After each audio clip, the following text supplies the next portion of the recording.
오늘 성령의 능력으로 사역하라 15번째 챕터 힘이 너와 함께하기를 이라는 제목으로 우리 같이 보기를 원합니다. 지난 시간에 우리가 이 성령의 능력으로 사역하라 14챕터에서 이 연합의 중요성에 대한 얘기를 많이 나눴습니다. 우리가 연합을 하는 것이 교단과 교파를 넘어서서 그리스도인들이 성령의 능력 안에서 함께 하는 것이 얼마나 중요하고 그 가운데서 얼마나 큰 파급력이 나는지에 대한 얘기를 나눴습니다. 그런데 이 연합에는, 이 일체에는 한계가 있습니다. 그 한계는 바로 이제 예수 그리스도입니다. 예수 그리스도라는 우리에게 그 울타리 안에서, 예수 그리스도의 그 복음 안에서 우리가 연합을 해야 되지, 무엇과 아무 것이나 다 연합해야 되는 것은 아닙니다. 그래서 특히 요즘 시대에 이 외부에서부터 들어오는 이 이교도적인 이 뉴 에이지의 바탕을 둔 이런 이교도적인 이런 사상들과 가르침들은 우리가 함께 연합할 수 없는 것들입니다. 그렇기 때문에 우리가 이런 것들에 주의해야 합니다. 하지만 이런 이교도적인 이런 뉴 에이지적인 그런 사상들과 가르침들이 지금 이 시대에는 참 굉장히 많이 퍼져 있습니다. 그렇기 때문에 우리가 여기 말씀처럼 패배한 사탄은 이 세상에 머물면서 우리가 그리스도로부터 멀어지도록 미혹하고 있습니다. 그렇기 때문에 우리가 항상 깨어 있어야 되고 주의해야 됩니다. 이교주의는 사탄적인 이런 영성의 형태를 갖추고 있습니다.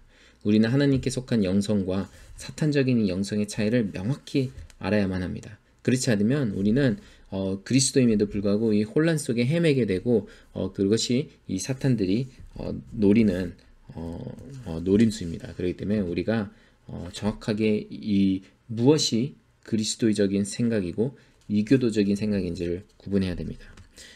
이 요즘 시대에, 물론 요즘은 이제 점점 이 스타워즈라는 이 영화의 영향력이 젊은 세대에게 많이 없지만 예전에 이제 저 시대 30대에 40대의 이 젊은 그 예전에 그 당시에는 이 스타워즈라는 이 영화의 이 문화가 영향력이 어마어마했습니다. 그렇죠? 그래서 특히 이 나라, 이 미국, 캐나다 이런 데들에서는 이 스타워즈에서 나오는 이 아까 앞에서 나왔지만 힘이 너와 함께하기를, 그래서 이 나라에서는 May the force be with you 이런 말을 쓰죠. 그래서 이 5월 4일 May the 4th 이 날을 스타워즈의 날로 정해서 성대한 이런 행사들이 열리고 막 이렇게 됩니다.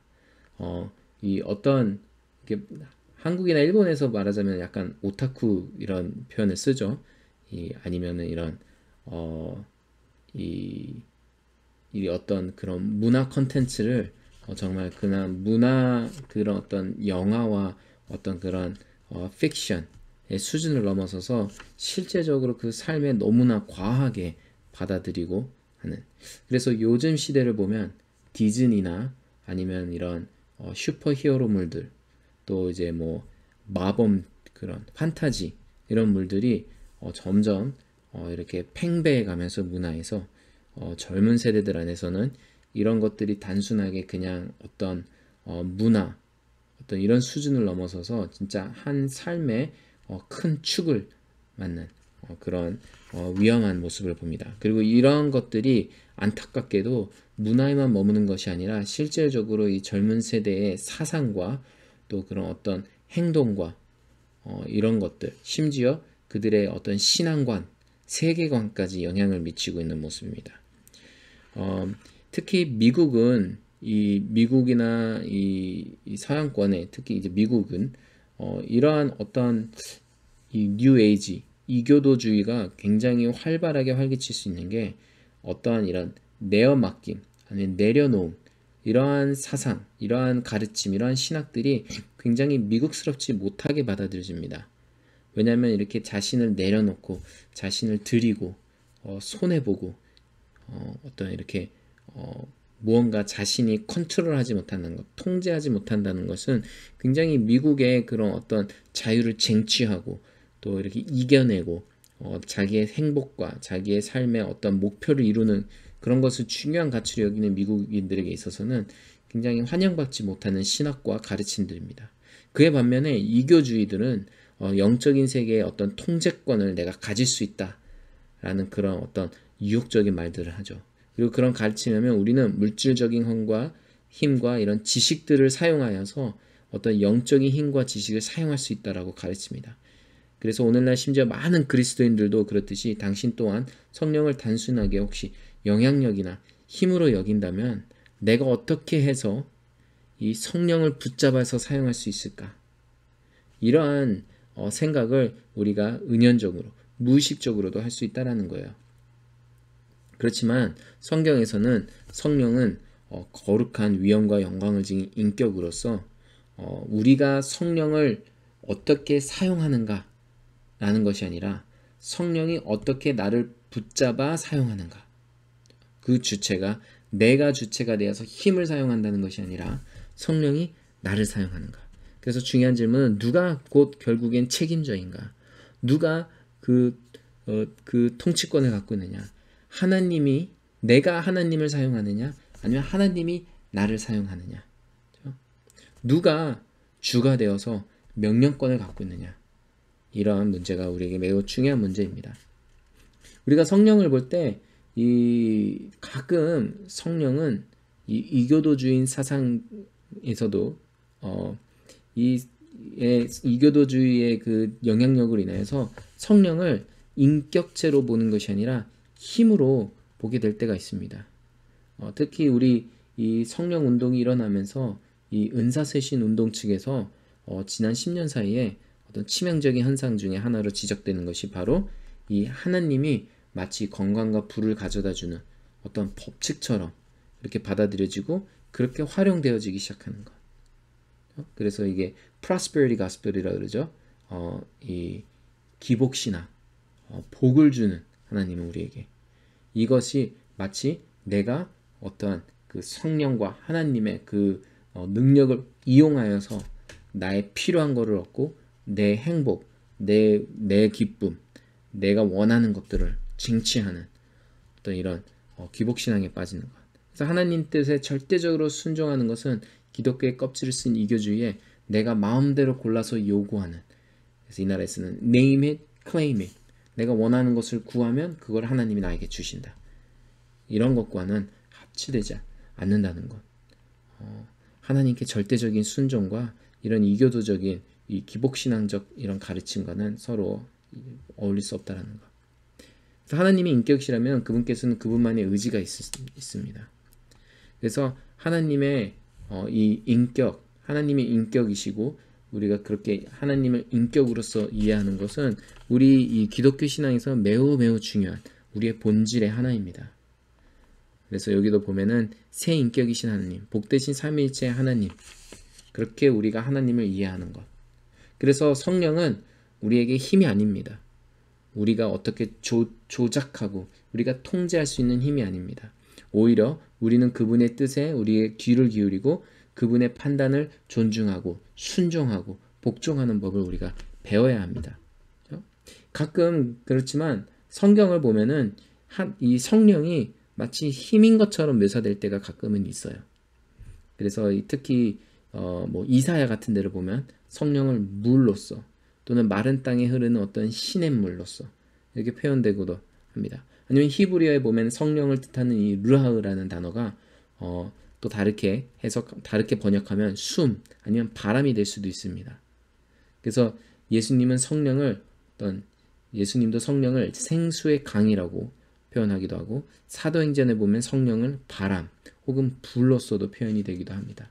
성령을 기쁨의 강물, 치유의 열기, 이런 식으로 어떤 비인격체적으로도 성경이 묘사할 때가 있습니다. 하지만 그것은 성령이 비인격체로서 이렇게 표현하는 것이 아니라 우리 사람들이 이 성령을 경험할 때 느끼는, 왜냐하면 보지 못하고 성령을 인격으로서 경험하지 못하기 때문에 우리는 성령을 어떤 이런 힘처럼 느끼기 때문에 그런 묘사하는 것뿐이지, 성령의 어떤 능력과 성령의 어떤 위엄들을 표현하기 위해서 사용한 단어이지 성령이 결코 힘이라는 것을 압니다. 우리는 그럼에도 불구하고 성령을 인격으로 이해해야 되는 겁니다. 성경에서는 성령을 인격으로, 인격적인 분으로 항상 묘사하고 있습니다. 그래서 신약 성경에 보면은 두 가지 중대한 성령은 인격이다라는 두 가지 중대한 근거들이 있습니다. 첫째 증거는 신약에 보면은 이 인격체만이 가질 수 있는 속성들을 성령이 갖고 있다라고 묘사하는 장면들이 있습니다. 그러니까 성령이 만약 비인격체라면, 힘이라면, 어떤 이런 force라면은 절대 가질 수 없는, 인격이 있는 자만이 소유할 수 있는 속성들을 성령이 갖고 있다라고 묘사하고 있습니다. 예를 들자면 이제 이 로마서 15장의 사랑, 성령은 사랑한다라는 것, 성령이 사랑을 하고 사랑을 소유했다라는 것, 또는 성령에게는 분별력이 있고 이성이 있다라는 것, 성령은 이해할 수 있다라는 것, 성령에게 의지가 있다는 것, 성령이 근심한다라는 이런 표현들은 성령이 인격이어야만이 가능한 표현들입니다. 특히 이 책에서는 세 가지를 중점적으로 다루는데, 첫째는 이 성령이 사랑을 갖고 있다는 것. 때로는 이 성령에 경험하거나 성령에 충만한 자들이 때로는 이 성령이 갖고 있는 이 사랑의 속성을 잊을 때가 있어요. 아니면 마치 성령님은 사랑을 소유하지 않은 것처럼 행동할 때가 있어요. 때로는 우리가 우리 주위에서나 또는 우리가 볼 수도 있는 것 중에 성령이 충만하여서 성령으로 인하여서 어떤 하나님의 말씀을 선포하고 하나님의 말씀을 나누는데 그 안에 사랑이 담겨 있지 않는 경우가 있어요. 정죄하고 판단하고 그 사람들을 어떻게 이렇게 품어주지 못하는, 애통해하는 마음이 없는 이런 모습. 때로는 우리가 성령을 인하여서 받은 하나님의 말씀을 선포할 때에도 때로는 그것이 그 사람을 질책하고 그 사람에게 어떤 이렇게 대립하는 그런 말씀이라 할지라도 그 기본 안에 동기는 반드시 사랑이어라는 겁니다. 사랑이 돼야 된다는 겁니다. 하나님은 사랑이십니다. 하나님은 그 사랑에 기반하여서 우리에게 말씀하시고 우리에게 선포하시고, 설사 그것이 대립되는, 우리를 꾸짖는 말이라 할지라도 그것은 그 기본적, 그 궁극적인 동기는 우리가 다시 돌아오고 하나님을 사랑하고 하나님 우리를 사랑하는 마음에서 하는 것이지 절대 우리를 미워하시고 우리에게 정죄하시는 그런 말씀을 하시는 겁니다. 그래서 하나님은, 성령님은 성경에서는 사랑이시다라는 것, 사랑을 갖고 계시다라는 것, 사랑이 기본의 동기가 되어서 행동하신다라는 것. 오케이? 또 성령에 대해서 중요한 또 다른 성령이 인격이시다라는 중요한 또 다른 속성 중에 하나 우리가 알아야 될 게, 성령에겐 의지가 있다라는 것. 성령은 계획을 갖고 계시고 또 자신의 선택에 따라서 은사와 사역을 우리에게 허락하신다라는 것. 그래서 성경 안에서도 보면 고린도전서에 보면 우리에게 이 은사를 주실 때 우리가 구하는 대로 주는 것이 아니라, 물론 우리가 기도할 권리가 있고 또 하나님께 담대히 구할 수 있지만, 성경에선 그렇게 하라고 하지만 결국에는 궁극적으로 그것을 결정하는, 그거에 대한 의지는 성령에게 있다는 것. 성령이 정하시고 성령이 우리에게 드린다는 거죠. 그렇기 때문에 우리가 배워야 되는 중요한 것 중에 하나는 우리가 성령을 다루는 것이 아니라 성령님께 다뤄짐을 받는 것. 우리가 성령님에게 그 뜻이 있으시고 성령님의 그 능력에 따라, 성령의 의지에 따라 우리가 순종하는 것, 우리가 내어드리고 그렇게 복종하는 법을 배워야 된다는 겁니다. 성령님은 또한 인격이시기 때문에 근신하십니다. 우리로 하여금 우리가 죄를 범했을 때 우리 그 죄에 대해서 깊이 근심하시고 애통해 하십니다. 그래서 우리가 때로는 성령을 근심시킬 수 있다라고 얘기합니다. 우리가 죄 가운데 있고 우리가 회개하지 아니하고 하나님께로 나아가지 못했을 때 우리 안에 거하시는 성령님은 근심하신다라는 겁니다.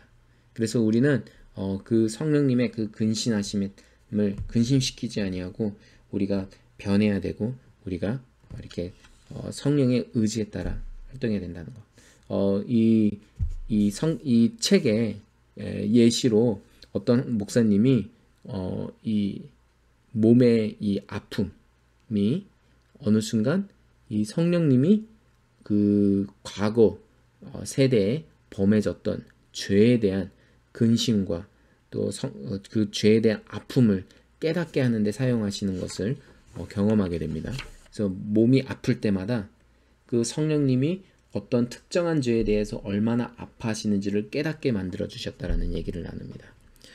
그런 것처럼 성령님은 이 시대에 우리 시대에 범해지는 죄악들과 또 그런 우리 삶에서 범해지는 죄악들에 대해서 근심하시고 또 우리가 그 성령님이 근심하시고 있다는 걸 우리로 알게 해주십니다.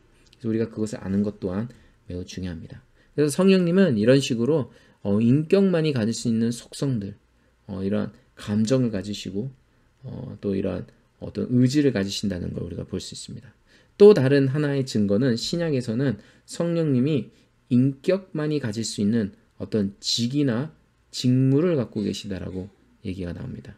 그러니까 성령이 인격이 아니면 가질 수 없는 어떤 직위, 직무, 그러니까 비인격체는 갖지 못하는 그런 직위와 직무를 가지십니다. 그래서 예를 들자면 요한복음 같은 데 대부분 요한복음들에 많이 나오는데 예수님이 성령님을 상담자로서 카운슬러라고 얘기를 합니다. 또 우리의 teacher, 교사가 된다고 얘기합니다.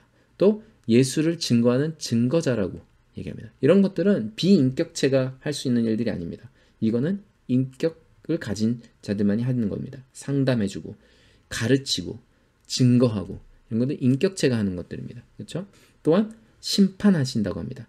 우리 이 세상을 심판하고 꾸짖고 하는 일들을 하십니다. 이거는 다 인격이 하는 일들입니다. 또 로마서 말씀해 보면 성령은 우리를 인도하신다고 합니다. 인도하는 것 또한 인격이 하는 겁니다. 우리를 위하여 중보한다고 합니다.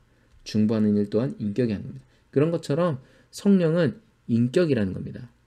우리가 인격인 걸 아는 것은 너무나 중요한 깨달음입니다.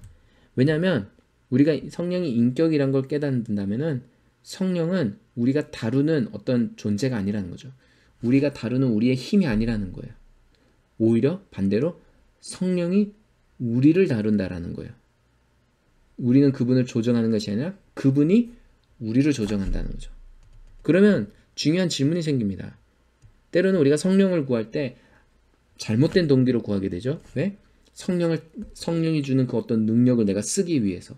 그 사도행전에서도 얘기가 나오죠. 그 베드로와 요한이 막 그 능력들을 성령의 능력이 발휘되는 것을 보고 나에게도 그 마술사 시몬이 나에게도 그 능력을 달라. 그러죠?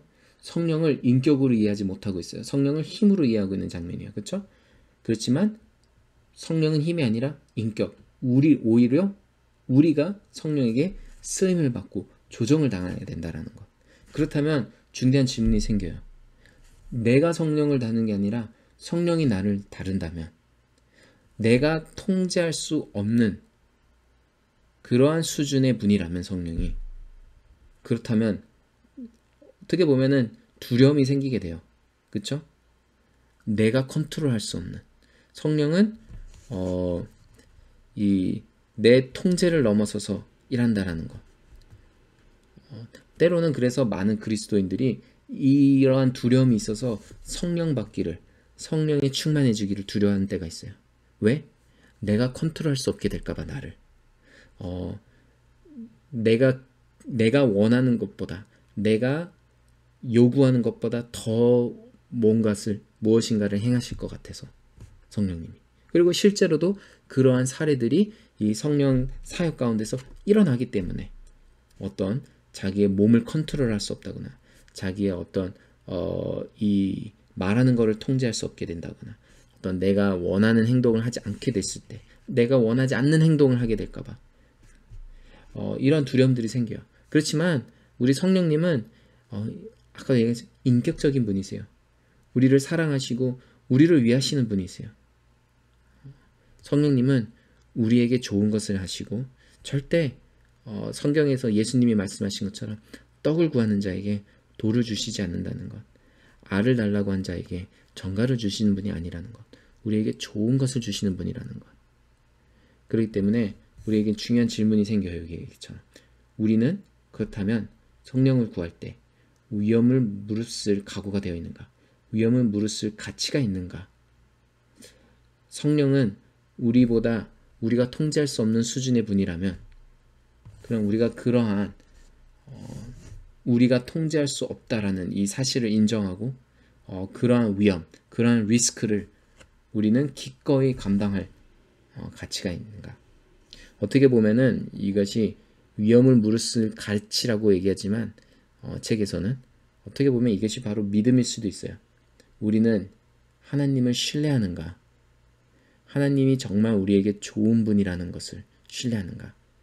하나님, 성령님은 우리보다 더 크신 분인데 내가 통제할 수 없는, 나를 통치하시고 내가 원하는 것 이상, 내가 기대하는 것 이상을 일하실 수도 있으신 분인데 그때 나는 성령님을 신뢰할 수 있는가? 성령님을 믿을 수 있는가? 성령님이 나에게 절대 해를 끼치지 않고 나에게 좋은 일을 행하실 분이라고 신뢰할 수 있는가? 여러분은 그렇게 하실 수 있으시겠습니까? 그런 믿음을 가지고 여러분들이 성령님께 나아가고 그런 인격이신 성령님을 초대하는 여러분 되기를 원합니다. 우리 같이 기도로 마무리하겠습니다.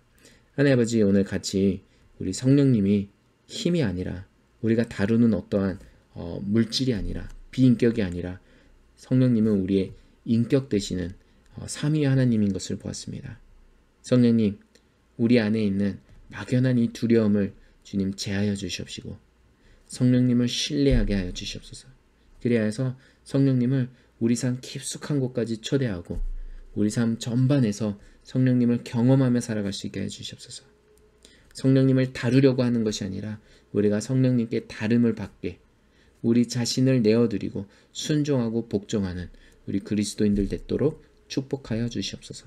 주님 감사합니다. 귀한 예수의 이름 받들어 기도드립니다. 아멘. 감사합니다.